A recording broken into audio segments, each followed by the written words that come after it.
Going live. Going It's live. now we're Going live. Are you sure? Here we are. We're live. Do you know what you're doing? I hope so. I hope this is working. Good morning. Hello, everyone. Good morning. Good morning. My name is Graham Wardle, and this is Lynette Elinda. And we are here doing reflections on the journey. This is where we break down your questions, comments, reviews, breakthroughs, all about Mathamagical. So if you're new to the show, you can check out the audio experience at mathamagical.com. We have a bunch of questions from people. We're going to get to as many as we can. We got some more entries to win a copy of Mathamagical for free. So we're going to pull some names as well. But let's start out by welcoming everybody. And please let us know where you're from in the chat. I know I already see some people from Ireland, from Texas, from North Carolina. So everyone's saying hello. Hello, everyone. Thank you for joining us. So please let us know where you're from, and we can welcome you all here. But we're really grateful that you guys have taken the time to join us here today. So you just said that we have someone from Ireland. There was a question of what is my connection to Ireland? There was a lady who asked that. Ancestry, my father's family, obviously. I have dark hair and blue eyes. So Irish ancestry. Yeah, I love Ireland. I've been there many times. I was actually there just past in 2019. So whoever's in Ireland, woohoo, I love you. Lots of people from Brazil, New Zealand, Florida. This is great. I haven't been to New Zealand yet. I'm really looking forward to that. Yeah, I would love to go to New Zealand. As soon as we can. Wow, isn't it amazing? Now that we're restricted in travel, is anybody else out there going, I have to go to a million places now? Yeah, all I want to do is travel now. My list is getting longer. Sharon is from BC. Hello, Sharon. Oh, from our local province of British Columbia, Australia. Awesome. Yeah, hi. Kentucky, Israel. Amazing. Kentucky's wonderful. The Mammoth Caves of Kentucky. Those were outstanding. What's the Mammoth? Oh. They're called the Mammoth Caves of Kentucky. And if you've never been, then you got to go. Oh, okay. And North Carolina's got the most beautiful pine cones. They're like this big. For real? For real. Oh, wow. For real. Okay. Yeah. Lots of places I've been, lots of places I look forward to going to. Okay. Awesome. So dive in. We have a lot of questions. We got a lot of questions, so we're going to jump right into it. And I will try and read as many comments from the live chat as well. But the best way to get your question included in this show is to go to mathamagical.com and put it in the little questions form at the bottom of the website there. Yes. And also, I just want to add, I have a number of people emailing me off of my website with questions. If it's regarding the book, please email off of the website for the book. Yeah. If it's regarding other issues, then you can continue to email me off of my webpage. And I will be starting a new show as soon as possible, which will be with myself and hopefully guests. And maybe I'll invite you. I don't know. I'll think about it. Maybe, okay. Maybe. And I'm going to be addressing questions that are outside of the realm of the context of Mathamagical. I mean, they all kind of relate, but there are questions that are veering off away from the Mathamagical connection. So I will be answering those soon. Thank you. And I've been receiving them off of Instagram as well. Don't worry, I'm storing them all. Okay. Awesome. So this is a question from last show that somebody asked that we didn't get a chance to answer, but I thought it was really important. So the person asked, where do the teachings of Mathamagical come from? Are they based on a philosophy or an ideology? No, it is not based on a philosophy, and it is not based on an ideology. It is based on the teachings of the heart. And I have not had in the physical world teachings from a course or books or any such matter. What comes through to me comes through what is called a channel. It comes through my body physically. It comes through the multiple intuitive sensitivities that I'm so encouraging everyone to develop themselves. So it's based on what I would say is the teachings of the heart, and it encompasses everyone. You can follow any religion and still understand and benefit from what Mathamagical has to teach us. So essentially, my teachings are unity teachings. It means integrating, not creating separation, integrating no matter what. That's what it's really essentially about. Unity from the heart. Okay, I hope that answers the question. We could go a lot deeper. Yeah, we can go deeper, but that was essentially, yes. It's not based on a philosophy or an ideology. It's based on a way of life. And having done this work for many, many years now, the results are overwhelming and outstanding, as testimonials will attribute to. I'm results oriented. I'm somebody who does something if I'm going to get the results that I want from it. Otherwise, I'm not going to do it. And these teachings, they get results. They're simple. Very, very simple, but not easy. But not easy. So this chapter 3 that we're doing today is all about players of the Mathamagical game. So if you guys that are watching have already started listening to the book and have heard this chapter, you'll know that there are two types of players. There's a conscious player and an unconscious player. And then we also cover, or Yeah. Lynette covers, predators as well. People who try and crash the game, who are not your friends, so to speak. You have to be wary. Yes, Excuse me. an unconscious predator will, or an unconscious player will always be a predator. They may, well, we can go into this deeper, but Yeah. before we do, can we do a name? Yeah. Pull We're a gonna name. draw. We're going to give away a copy of Mathamagical right now. Okay. I wish we, it'd be fun if we had like a numbers, like it was a lotto ticket. We'd read Oh, out the numbers. he No, this wanted is a way bingo easier. machine. Here you go. Okay, so there's this this thing I've seen before people do is they get all these ping pong balls and you write your number or your name on the ping pong ball and they spin the thing and then they pull it. But that would be way too much work. Stacy McKay, we will have Sally send you a free copy of Mathamagical. Congratulations, And Stacy. Sally's watching too. Hi, Sally. Hi, Sally. So you heard it, Sally. Stacy McKay. McKay. Okay, thank you. All right, so let's get on to our next question. Okay. So this is a question that I had, and this is something that I think is just a distinction for when you talk about a physical story and how does that differ when you say it's your subjective perspective or your physical story. It's not the truth. The truth is very different than your Wonderful physical question. story It is a very or your good question, perspective. and this is something you and I've talked about many times, and it's an important subject. So when I talk about subjective reality, what I'm referring to is the story that each one of us lives. Okay, so I'm living a story. I'm a middle-aged woman living in British Columbia, Canada. They use the sound Lynette to address me. Sometimes if they're in a not such a good mood, they might use another way to address me. But anyway, I'll answer that too sometimes. The story that I'm living is not going to be the same as anyone else. This individual perspective is very subjective. It is only relevant to the subject having the experience itself. Okay. So when I refer to the truth, what I'm referring to is that which unites us all, which is separate, but a part of the subjective experience. So on one level, we're having a subjective experience, which is just your story, my story, your story, Yep. and it will look different on many levels. And at that point, when we say my truth is, okay, so my truth is I have 2 grown children. Yours truth is you don't have any children yet. So we would say at that level that we don't share the same truth. Now, if we go to the level of truth that I'm referring to in Mathamagical, what I'm talking about is where it unites us. We're all in a human body. We're all having a human experience. We're all spirit within the human body. We all get a skeleton. We all get a neurological system. We all get an endocrine system, et cetera, et cetera. We all get guidance. We all get free will. These are the subjects that unite us. This is the truth of who and what we are. So I like to kind of describe it like this, or anybody who's worked with me, you'll remember I've done this. I've said, this is the 3D perspective. This is where we live our story. This is where we experience duality, which is good and bad and right and wrong and in and out and hot and cold and night and day and man and woman and adult and child and birth and death. In our natural state, which I will refer to as up here, there is no beginning, there is no end, there is no space, there is no time, there is no separation. There is only one of us. Essentially speaking, from this perspective, there is one of us. And from that perspective down here, there's many of us. So the teachings that I share are showing us how to live from this perspective, from this vantage point, one that creates unity that says, I understand your story might be different from mine. I understand that you might be having a different experience than I am, but we can find a way from looking from this vantage point, which I also refer to as the penthouse perspective. When we look at it from this vantage point, we will be able to find the win-win in this vantage point.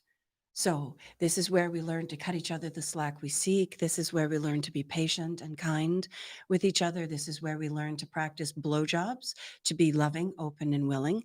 Good job, Laura. Laura's saying she's getting better and better at that. Very good. Being good at blowjobs is an excellent life skill. And avoiding jobs, judgments, opinions, and expectations. So you could say that at this level of the story, we have free will, space and time, beginning and end, and a perspective of separation is possible. And it's in fact needed because that's what we're here to master. From this vantage point, we do not have any jobs. There's no judgments, there's no opinions, there's no expectations. There's only being loving, open, and willing. So does that help Yes. And clarify? to get to the penthouse perspective where you're living in the 3D reality in this world, Yes. it's through the heart, it's through Yes. stillness, it's through that Yes. connection, the Yes. mathemagical connection. Yes. And we're Yeah. not always in the stillness. We can still be in our heart and feeling very passionate and even upset and still be coming from that Hmm. loving grounded place. Okay. So we want to understand too that who and what we are is not a being that has ever been designed to be perfect. We're not. We're constantly expanding and growing. We are a creative being that will never, ever arrive.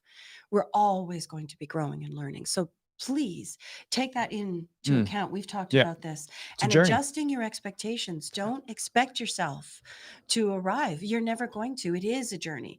And I've heard some talk about, do we want to call it a game or do we want to call it a journey? Well, it's both. Really, it is a journey of the game.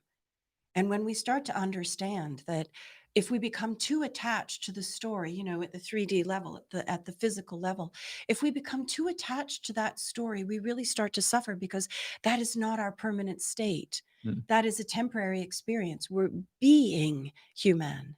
We're not human. We're being human. We're divine. We're immortal. We're eternal.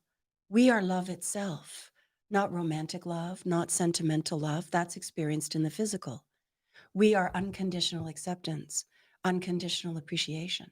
That is what we are. Mm. And when we learn to live that truth from this vantage point in this reality, we begin to create unity.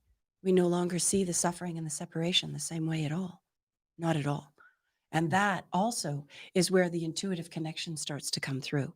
It's by allowing ourselves to be directed by the truth, which always creates unity, which always unites, which will always expand and will be sustainable, as opposed to coming at it from the perspective that creates separation, judgments, opinions, expectations. This is never sustainable. It will always collapse. It will always come to an end, and it cannot create unity. So, if we're in a state of suffering on any level in any way, it's really important to recognize that you are not looking at your story from the perspective of truth. Mm. The perspective of truth will set you free.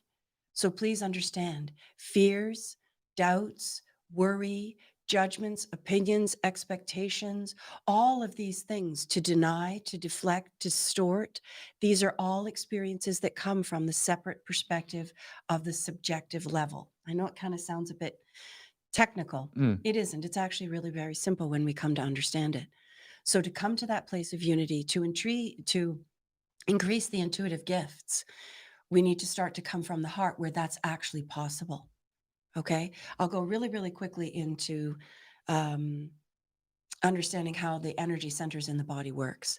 I appreciate that many of you out there have been taught that the energy centers in the body go in an ascending or descending order, 1, 2, 3, 4, etc., or 1, 2, 3, 4, etc. This is not actually correct. I'm going to be very brief about this, and we can definitely talk about it later. So if you have more questions, please send them in. But this is important to understand. When we speak our truth, this is the first chakra, to speak the truth. The keys to the kingdom are not intellectual. They are not physical. They are vibratory. So when we speak our truth, it literally emits a frequency. We've talked about Hmm. this. It emits a frequency. It emits a vibratory key, which then activates the second crown, the second chakra, which is the crown, which is divine wisdom. Then that one will activate the heart, which is divine love. 20% of the creative process is to have the vision, is to speak your truth, to be in integrity and have an idea, a desire. Okay, that's 20% of the creative process. Then we ask from the divine wisdom perspective, is this desire that I have, is it doable? Is it possible? And if it is doable, and it is possible in the 3D realm, or at least you know that it could be possible, we then ask the heart, the third chakra, and say, how do we now feel? Do we feel inspired? Do we love this idea enough? Because if we do, 80% of the creative process is the heart. Now, once you've got these three, you can create anything you want. And here's the kicker, here's the trick.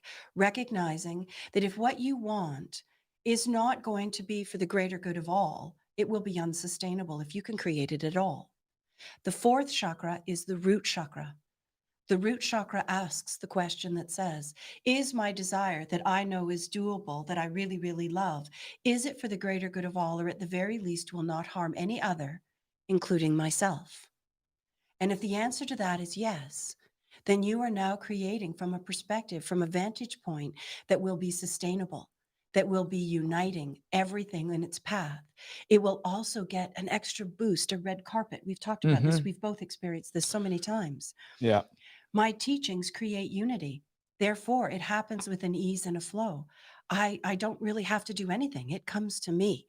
And this is what we want to recognize when we're going about creating from this vantage point.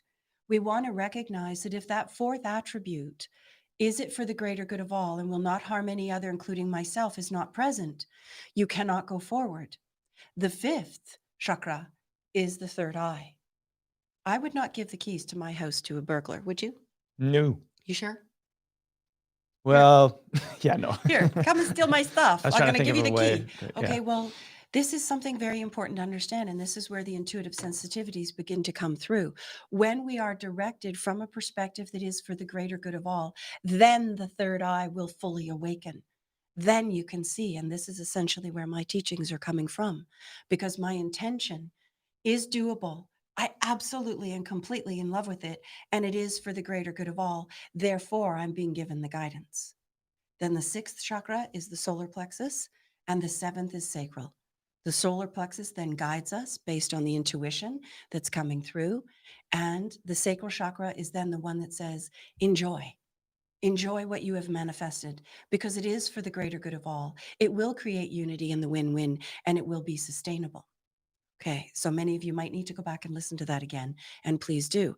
And the reason I've said it is because I want to come to the next piece, which is if you're holding a thought, an idea, a belief that is negative about yourself or anyone else, that creates separation, it will be unsustainable and you will suffer. And the simplest way out Mm. is to shift to a unity perspective, remembering you cannot have the keys, the intuition, the guidance to get out of the challenge until you recognize essentially that the challenge can only be overcome from a unity perspective, one that first unites us with ourselves. And we might be answering a few questions We here. are, yeah. Okay, we have one lady that mentions, that to love her family above all else.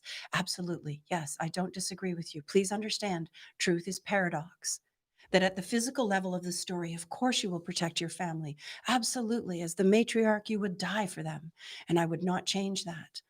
But at the highest level, what we want to recognize is that in order to be able to love our families and our loved ones like this, we have to take care of ourselves first, not at the expense of them, by learning how to balance these different jobs, these different roles. And meditation Mhm. is a massive one. And this is why when I was a single mother, I meditated before I got out of bed because my children then became my priority. And there wasn't going to be a chance to go back and meditate.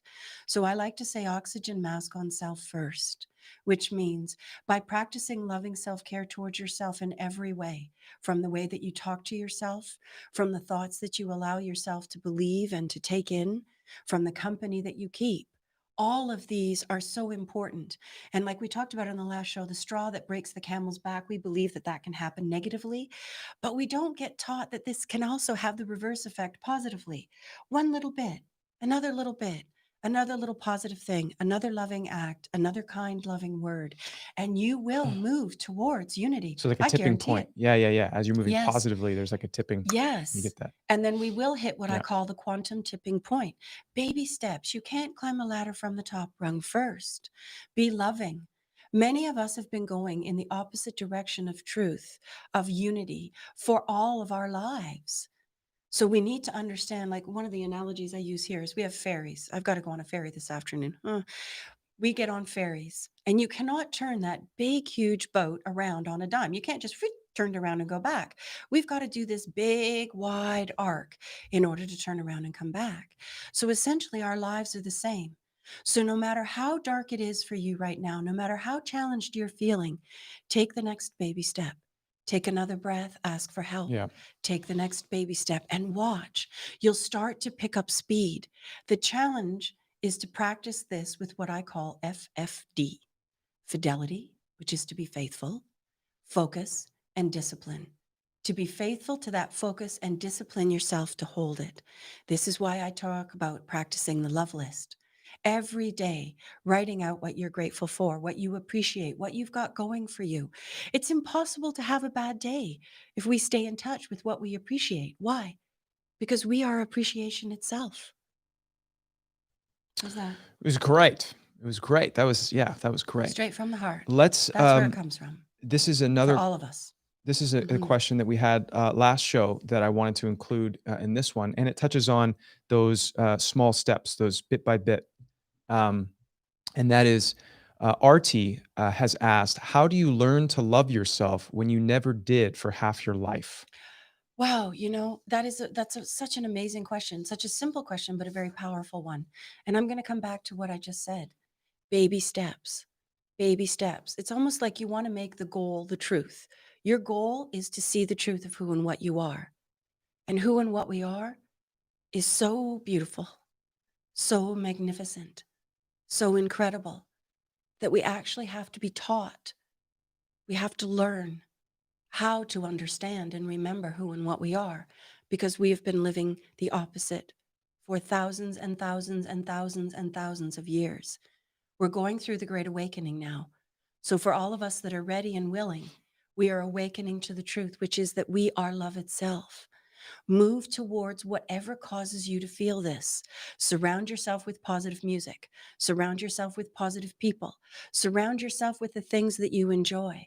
One of the things that I ask clients when I begin working with them is, and you remember this, are you honored by the company you keep, what you eat, and where you sleep? If you're honored by the company you keep, which is to say, these are people that are loving and respectful, they respect your boundaries, they respect you, they can give you the space that you need to be you, okay? You're honored by the company you keep. Are you honored also by what you eat? And by this, I don't mean just what you put in your body, because that has a massive influence on how you will feel.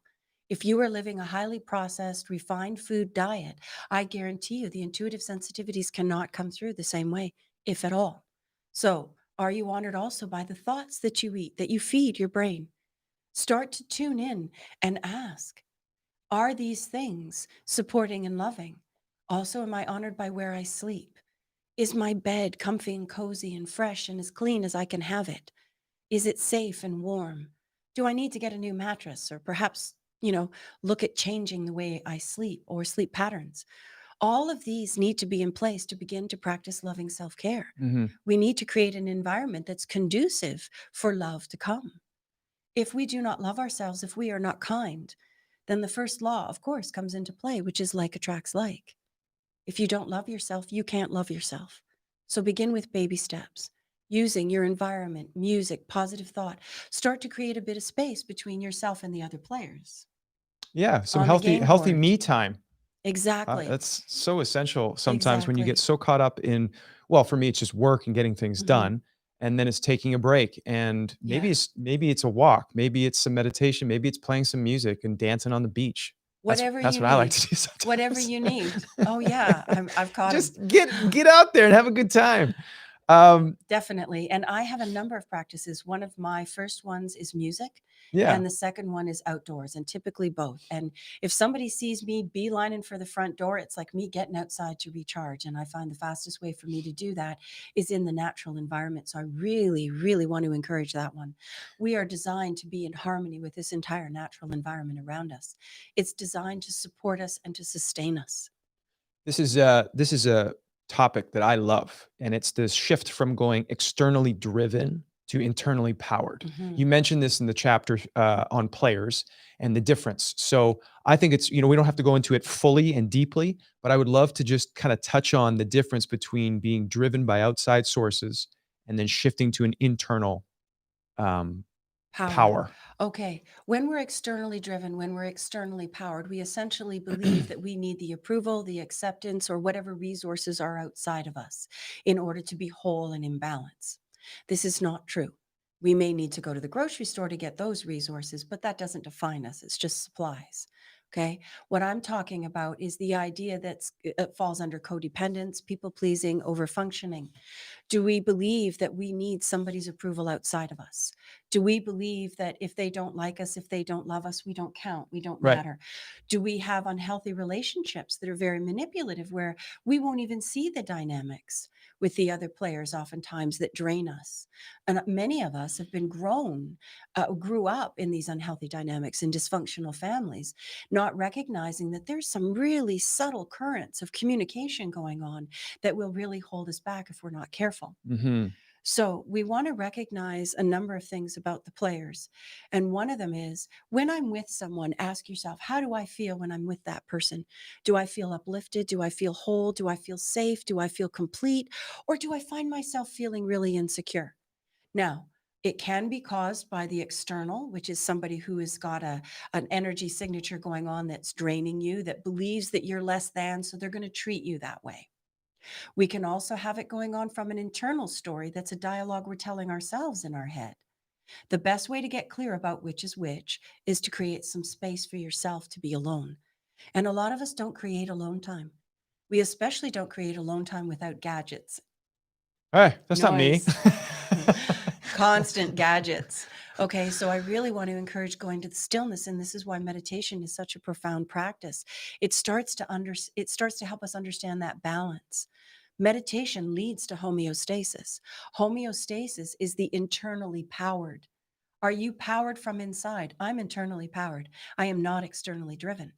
And in order to get to this place, we have to become able, through practice over time, to live free and independent of the good opinion of others. Mm-hmm. I don't Mm-hmm. need anyone's approval to approve of me.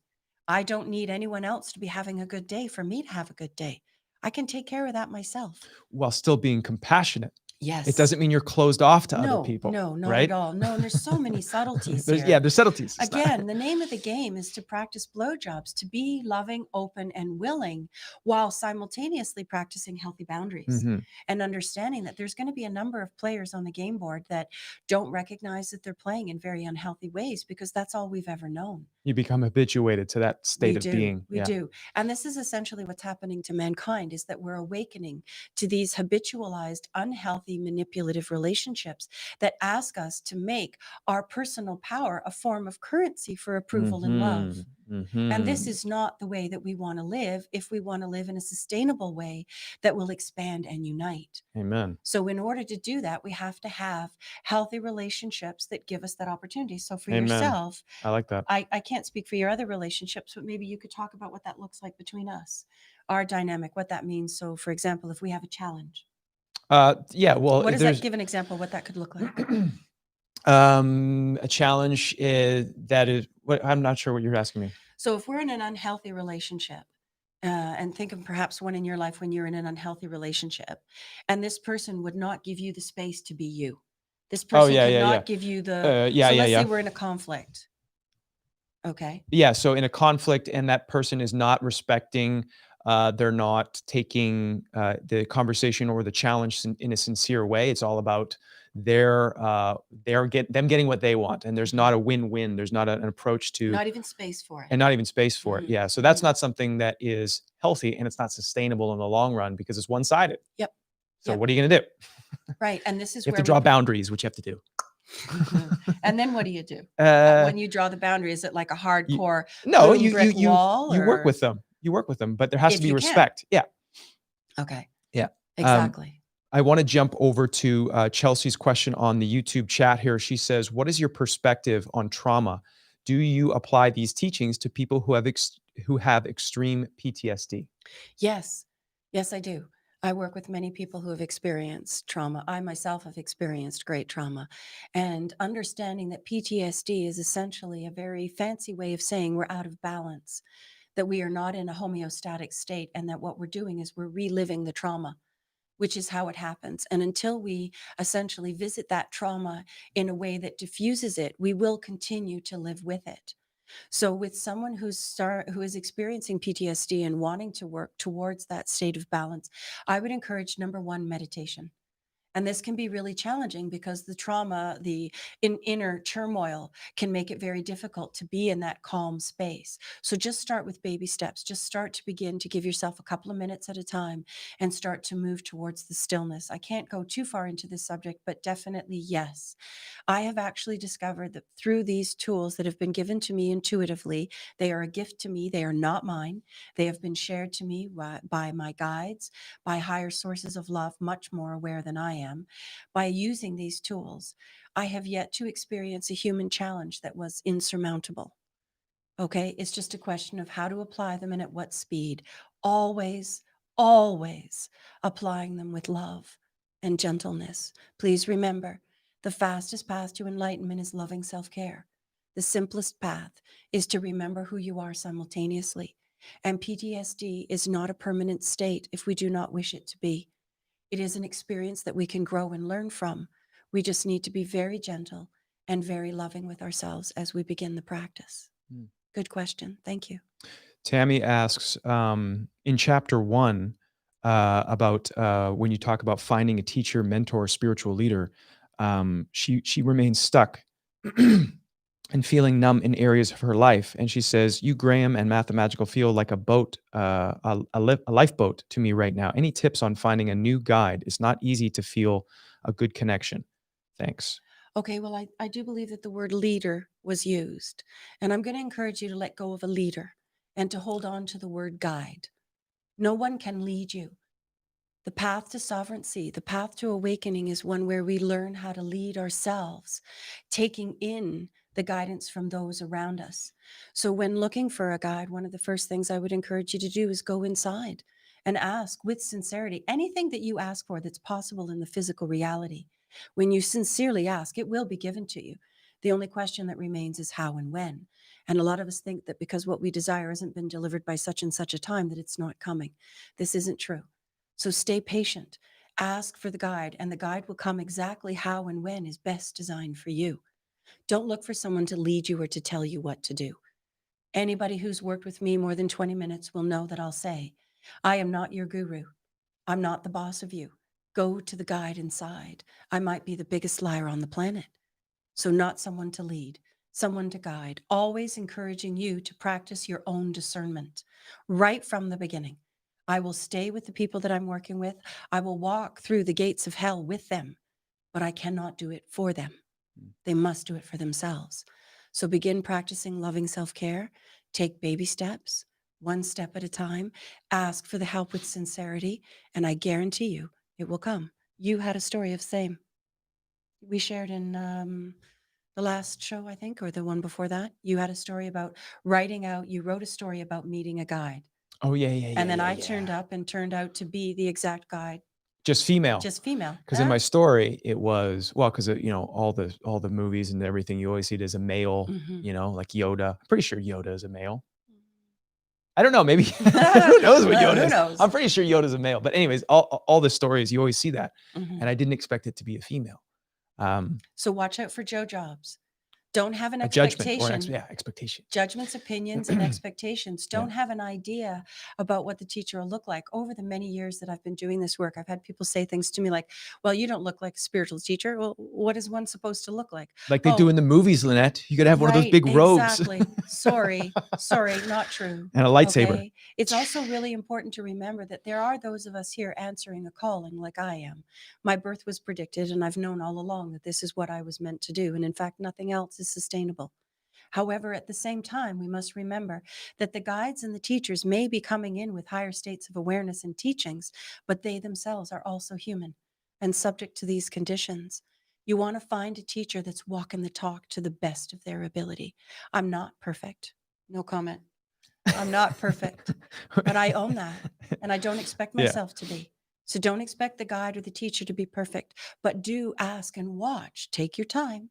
Don't gulp. Sip, people. When it comes to players, take sips and observe whether they're actually doing it or not. Let's dive into that a bit more, because I love this tip that you have is sip, people, don't gulp. This is something that for myself, I'm a very loving person. I love to have fun. I love to get along with people. And very often I will jump quickly into dynamics, friendships, relationships, because I just want things to be okay. I just want things to work out for the best. I don't have. Yeah, we want everybody to play nice. We just want everyone to play nice and have a good time. And then what I have found over time is that that tip, sip, people, don't gulp. Effectively, take your time, take baby steps. Don't jump in all at once. And this is going to be really challenging. This is going to be really challenging if we are externally driven. For the approval for Of the something, yeah, or approval. the We're not acceptance. going to see what's Yeah. actually happening in that relationship dynamic because we're so invested in getting what we want from that person. So before we can start to sip and not gulp, we need to be, at least more in the balanced perspective than in the internally balanced, internally powered perspective than the externally driven one. So this is important to recognize. If we have an investment, if we've got a hidden agenda, if we want this relationship for some other, nefarious idea, then it's not going to work. Yeah. It's not really going to work that way. Okay. Sipping and not gulping happens when we're in that balanced place. We're neutral. We're practicing being loving, open, and willing, but no judgments, opinions, and expectations. And here's something I'd like to just touch on. A lot of us have been given this idea that says if you meet someone and you trust them right away, that you're a really loving person. No, that is incorrect. You're actually judging them. You've been judgmental. You meet someone right away, whether you trust them immediately or don't, it's a judgment. You've decided right away that this person is trustworthy and therefore you should go ahead with it. And the fact of the matter is that there are going to be very, very, very few occasions where you can actually know that right away. So take your time. Don't judge someone to be trustworthy or untrustworthy. Take the time to observe. Yeah, because trust is earned. Trust is earned. Yeah. And you will start to notice that you will attract into your circle more and more people that you can trust when you practice sipping and not gulping. I have many people say to me, especially when they meet me physically, Lynette, I just trust you. I just trusted you right away. I just looked at you. I just immediately. Even then, take your time. You never know. You never know. Okay. Let's give away another copy of the book. I'm holding one right here. Because I can see. I want to know who it is really because I was want to drawn. Okay, read it out. I've mutilated it a little bit. Sorry. So this is, if you want to enter a chance to win Mathamagical, go to mathamagical.com and put your name in the win form and let us know why you want to win the book. And we'll put your name in the hat. Yeah. And also we're keeping all the names. There's quite a few in here. We're keeping all the names from previous episodes as well. So if you haven't been drawn this episode, then you might get drawn next episode. And so much for only one copy. Per episode. That was what it was originally going to be. And, and it's fun, because we're both very generous and loving, and we're able to do that without any risk because we're in balance. It's lovely, isn't it? Amen. Safe. So Margaret Cardona. Congratulations, Margaret. Okay, Sally, Margaret Cardona. Okay. So one of the things in the chapter on players that you do as an exercise, for those of you who haven't heard the chapter yet, is tuning into how you feel about being in the presence of somebody else. So can you talk a bit about that, the exercise or being able to tune into how you feel around certain people and why that's important to do? When I was a little girl, I always got what I would call good jiggy jiggy and bad jiggy jiggy. I had intuitive sensitivities that were quite heightened right from birth. And it took me a few years to figure out that not everybody had them at that heightened level, but and to integrate that. But it also helped me to understand that what I'd been getting was intuitive guidance. Essentially, our guides, the angels, whatever you want to call them, are guiding us all the time if we choose to tune in. And one of the fastest ways is to simply go to a still moment, take a breath, go inside of yourself and ask the question in polarization. So for example, how do I feel when I think the thought, I'm going to go hang out with Graham today? Awesome. Hey, I get to answer that question. So I like to encourage doing this on a scale of 1 to 10. 10 means I feel great. 1 means I feel crap. Okay. So when I think the thought, I'm going to go and hang out with Graham, I feel I'm tuning into the feeling. Okay. Sorry. Okay. How do you feel in that? It's tempting here, it's really tempting to say 1. Okay, but I have to be honest. I feel a 10. Hey! I feel a 10. I like being with Graham. I enjoy being with Graham. He holds space. He's open. He's kind. He's loving. It's easy to be there. I feel good, jiggy, jiggy. Okay. So on the other hand, you may want to ask the opposite question, which is, how do I feel when I think the thought, I'm not going to go see Graham? I feel like a 4. That's your intuition saying that the higher number is what you want to move towards. That's what's going to make you feel good. We also want to use this in practicing. For example, how do I feel when I think the thought I'm going to accept that job? I get a 2. Don't take that job, but I really, really need a job. I know. Trust. The universe is trying to tell you, don't take that job. And you'll find that the next one will be amazing and even better. So this requires faith. All of these tools. Faith. Oh, Big yeah, time. such an amazing gift. It's a powerful, powerful tool. It requires circular learning. It requires that we practice several tools simultaneously in order to achieve this balanced state of homeostasis where these things become clear. Also, please remember, once again, you can't climb a ladder from the top rung first. You will have to begin at the beginning. Baby steps, keep going, keep going. Now, when I begin teaching someone how to use this tool for yourself, example, Hmm. when you started using that and tuning in, how do I feel when I think this thought? Did it come through loud and clear at first? Or let me ask this question, No. does it come through louder now? It comes through louder now, yeah, because I've quieted and I've tuned into it more. It's like, a refinement of that. You Exactly. you can sense it better. The instrument becomes more Yes. refined Yes, you as you develop a practice it. finesse. Yeah. So myself at this point, I don't even need to ask the question. I just essentially put the issue in front of me and I immediately know which way I want to go. And in fact, I now experience, and many of us do, and more of us are as we develop these intuitive sensitivities, which once again is the mathemagical connection, which is the connection to spirit, to divine, to love. There is nothing negative, wrong, bad, evil about this connection in any way, shape, or form. And anybody who says there is somebody who has not experienced it. This connection is pure joy. It's bliss. It's protection. It's guidance. It's support. It's amazing. So start tuning in step by step, a little more and a little more, practicing with the other tools like meditation. And you will find that this will get loud and clear pretty quick. I don't even need to ask. I just know. Bad jiggy jiggy. You get that solar plexus feeling, the sixth chakra, Mhm. telling you don't do it. That's why we call it the gut instinct, the gut feeling. Tommy Ward has a good comment here. He says, "I actually took a job that I didn't want and ended up loving it." And sometimes it's the reverse, Well, where it your can ego is be. pushing against it, right? Right. Okay. So that is a very good point. Actually, yes, it can be fear. Yeah. Okay. So I'm not talking about fear. That's not what I'm talking about because fear can prevent us from moving forward. Of course, the ego doesn't like change. We want to remember that, okay?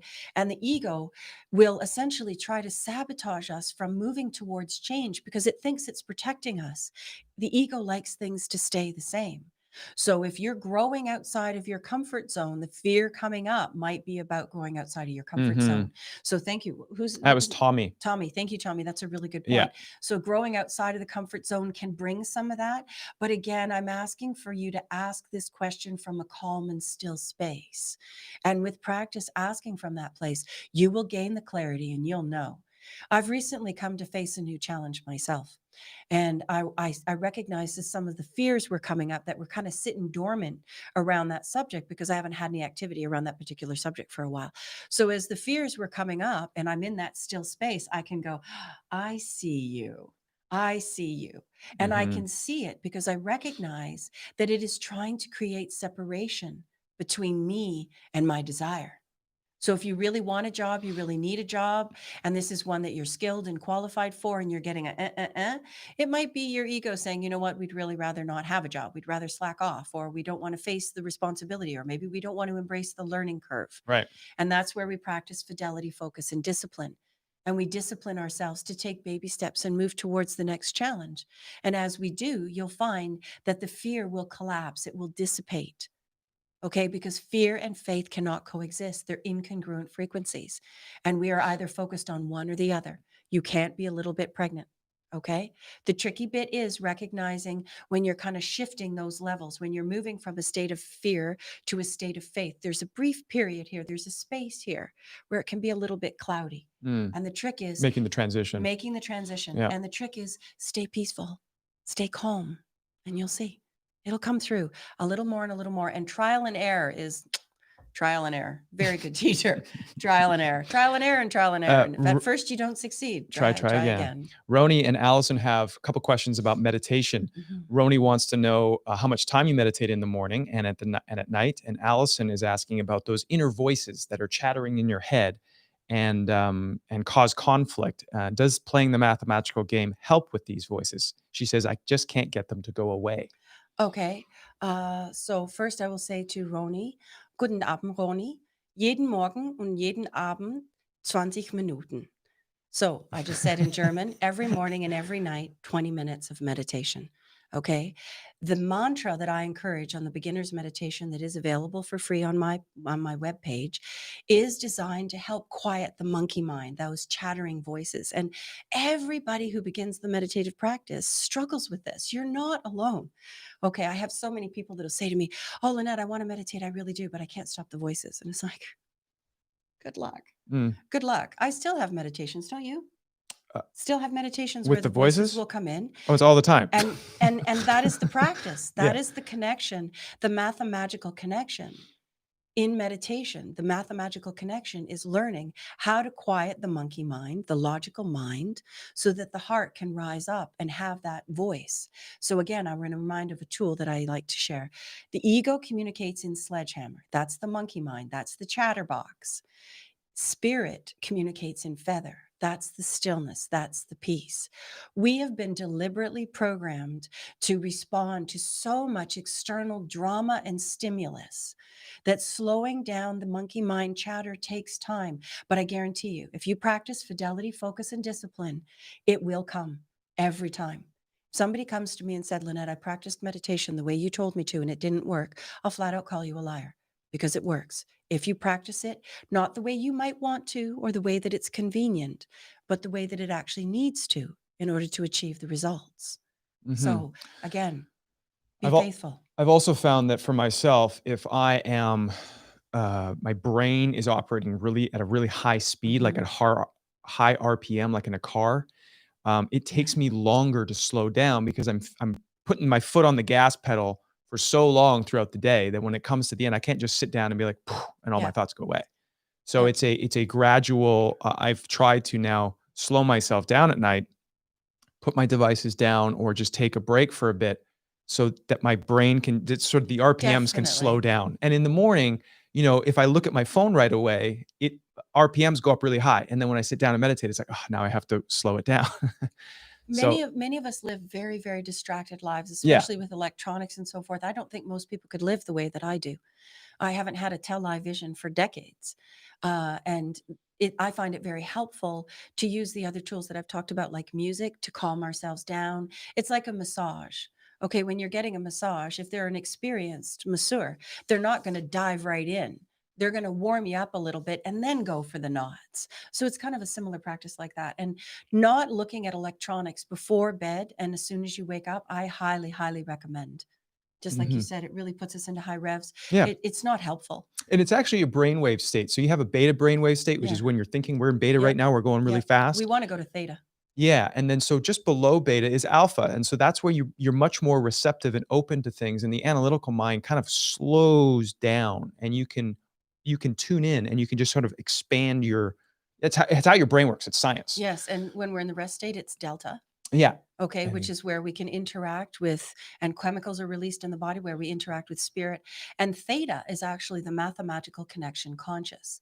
So I am someone who can be in the theta state consciously at will. And I've been told that you can actually see my eyes switch when I go to that state. And for me, it's like, and I just lean in and I begin doing my readings or checking for information or guidance or intuition. This is actually normal. mhm. We are all designed to be able to do this. It just takes a bit of time and Yeah. practice, and quieting the mind is essential. I use the analogy of an ornery 2-year-old dragon at the front of a cave. We want to get to the back of the cave where the oracle is, where the wise higher self resides. We've got to trick the dragon. We don't want to get rid of the dragon. We need the ego. We need this logical mind. And if it's a really quick, intelligent one, great. But we do want it to understand its right place and to be quiet at certain times. So I encourage using a mantra. And all you do is just keep repeating the mantra. I suggest choosing a mantra that is not a word that's going to suggest something to you. Okay. Like, for example, don't make groceries. It's going to be, oh, I need to get this. And it's going to deliberately lead the mind on a tangent. Don't do that. So I encourage the mantra that I have on my webpage. Again, it's an ancient word that is Aramaic, used by Jesus the Christed One. And if you want to practice that, it shouldn't have any suggestions for you. So you just hold on to it like a bone and just keep repeating that word over and over. And your mind will wander and bring it back. And your mind will wander and bring it back. And your mind will wander and bring it back. And your mind will wander and bring it back. And then eventually, it lasts longer Yeah. and longer. That space between the wandering gets bigger and bigger, and And it it's so gets beautiful. delicious. and you start to crave it, Yeah, yeah. don't you? Yeah, well, It's it's so amazing. rejuvenating. It's Oh, so rejuvenating, and you feel so complete and whole. It's there great. aren't enough words Yeah. to describe this experience. So please continue. Please continue. Bill just joined. I want to say hi to Bill. Bill gave us a big wave, so hi, Bill. I will. Sophia asks, what do you do when you found yourself surrounded by people who don't understand that the essential is invisible to the eye? Oh, Sophia, what a wonderful, amazing question. And in fact, that is one of the things that we are here to master, to overcome those differences, to learn how to stay in the balanced perspective while the others around us really have no clue. Okay. I really understand this one. For me, the intangible is all that I like to say it this way. I value that which is priceless in life. And that which is priceless is intangible. I can always get more stuff.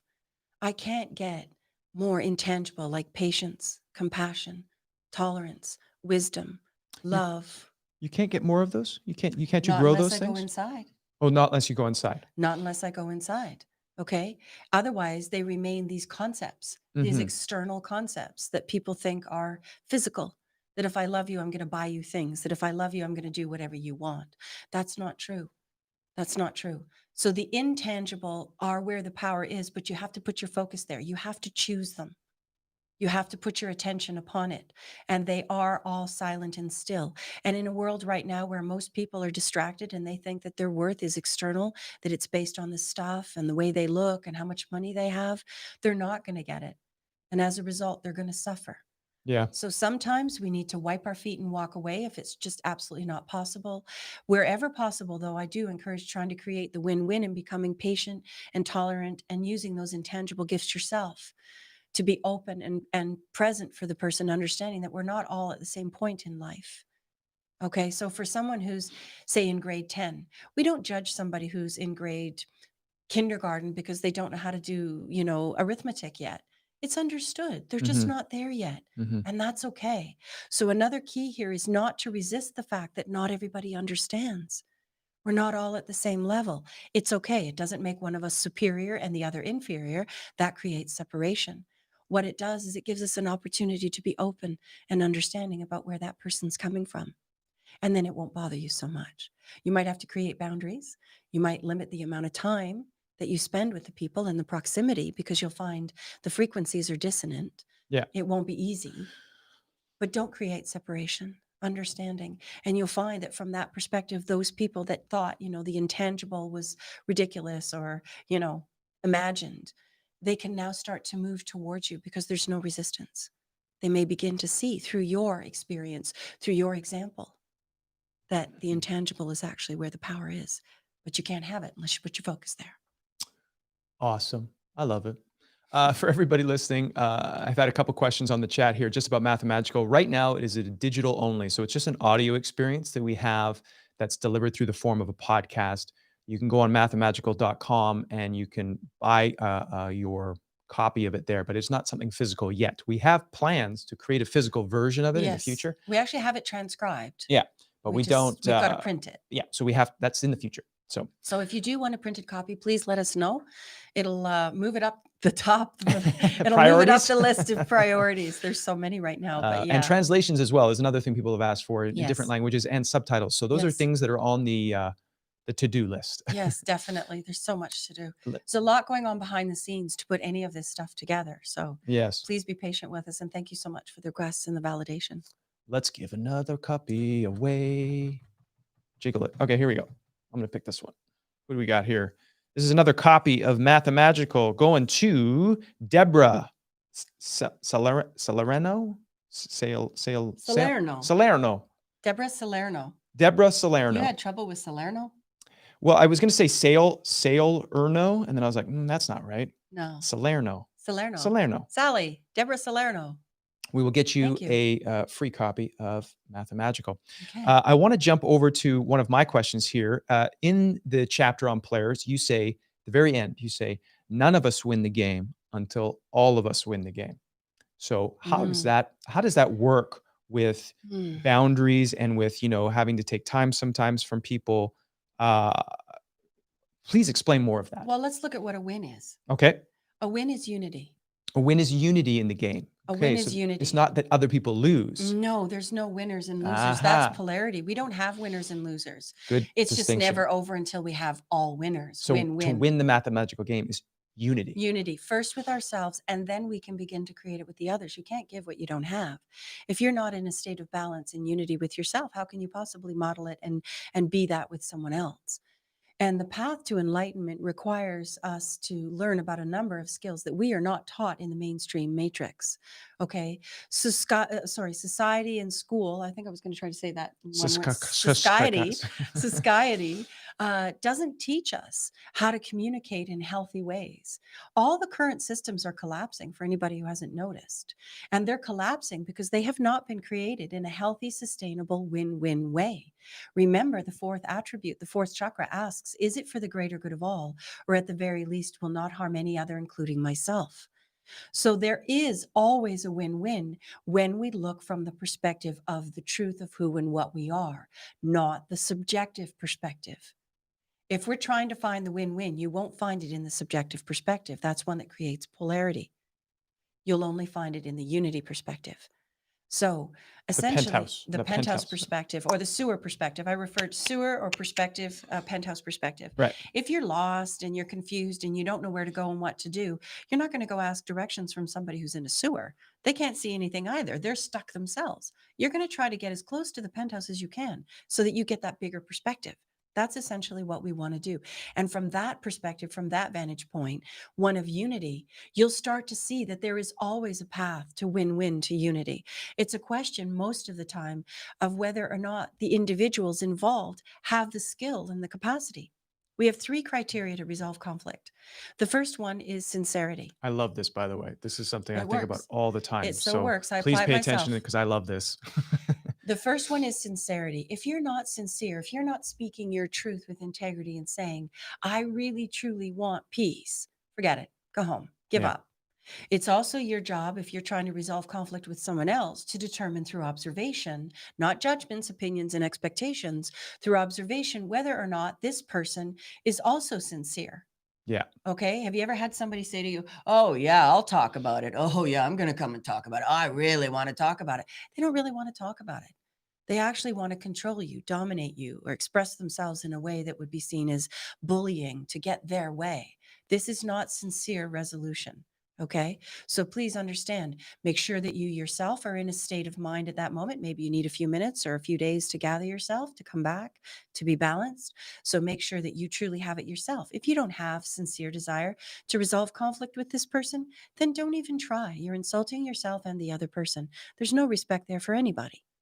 So once we have sincerity, if we truly do, then miraculously, through the mathematical connection, integrity, the tools, the capacity, and the ability will come. If you've already got it, great. If you don't, through sincerity, the tools, the teachers will begin to come, sometimes slowly, sometimes quickly. Then the next one that we want to have is equality. If you're truly, truly sincere and you want to resolve conflict, then you're going to see the other person as having equal value. You will respect their perspective as much as your own. You will hold a boundary that says, I'm not going to walk all over you, and I'm not going to allow you to walk all over me. I will hold space. I will respect you. I come sincerely with the capacity and the ability, as well as a perspective of blowjobs, which is to be loving, open, and willing to change, to be vulnerable. This is really hard.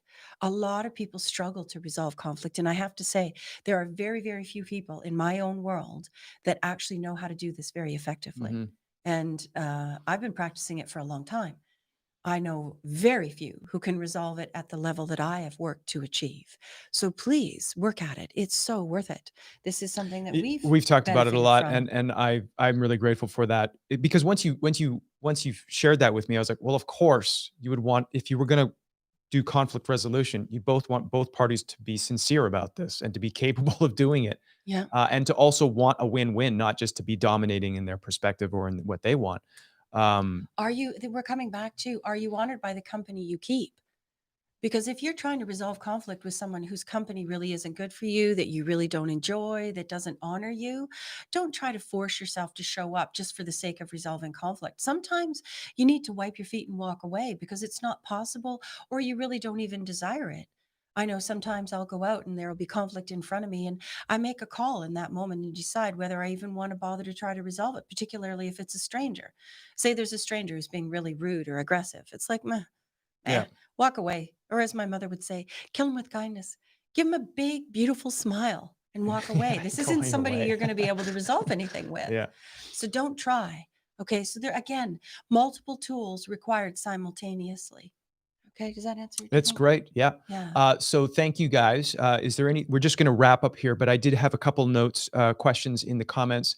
One of them about the chapters of Mathamagical. So just in the way we're doing reflections on the journey, I'm not doing I'm not making the chapters, the homework chapters, specific episodes. So we're just covering the main chapters, even though the way that I laid out the book was, the chapter after treasures was a homework chapter. And, so anyways, I'm trying to explain to you that the numbering may be a little off from what you see in the Mathamagical book in terms of the chapter numbers. We're just covering the actual chapters, not the homework in between, just for Yes, and clarification. I'd also like to clarify that Graham and I are doing this show together, one show for each chapter. I will also be continuing beyond that myself. I'm sure Mhm. you're not going to be a stranger to my show, but I will be continuing beyond that because this is such an incredibly large subject. There's also much more material in the pipeline coming towards YouTube and everything else. Again, there's so much required to achieve all of this behind the scenes. So I really want to encourage you to continue to ask your questions, please. There are no stupid questions. There are always important questions, no matter how small it might seem to you. You may not realize that it could be quite significant. So please keep sending the questions. And we're essentially just trying to get to as many of them as we can as soon as we can. Yeah. Okay. So on the website, mathamagical.com, if you scroll down to the bottom of the website, you will see the contact form there, Yeah. and you can select win, you can select breakthrough or questions, and then you can fill out the text boxes and send it to us. And then Sally will send us those questions, and we'll print them out, and then we'll get to answer them hopefully online. So Lynette wants to give Yes. away one more copy of the book because I could see she has already picked a name. So we're going to give away one more copy of the book, and then we will wrap this up. Okay. And then we'll be back Yep. next show. We'll let you know about the next show. We don't Yep. have a date yet. Watch Instagram, Yeah. and anybody who would like to be added to my personal group email list, if you'd like to send me your email in the text of in the body of the text, is that how I say Oh it? yeah, all the emails of from people that have submitted questions, they're all included with their question and such too. So is that what you were referring to? No, I'm referring to the fact that I send out a link by email. I Oh, have a okay, group that okay, I send sorry. out in addition to Instagram. Okay, so they go to Uh, Mathamagical for this or LynetteElinda.com? They could go to LynetteElinda.com, and if you send that, then my assistant will take the name from there. I also want to thank everybody who's sending the messages to me. I really appreciate them, and I get to them as soon as I can, and they all matter to me. Please understand that. It's just there's only so many hours in a day, but know this: if I have read your message, and I always will eventually get to it, I've also said a prayer and a hello. So please know I'm here. I'm listening. Heather Westman. Congratulations, Heather.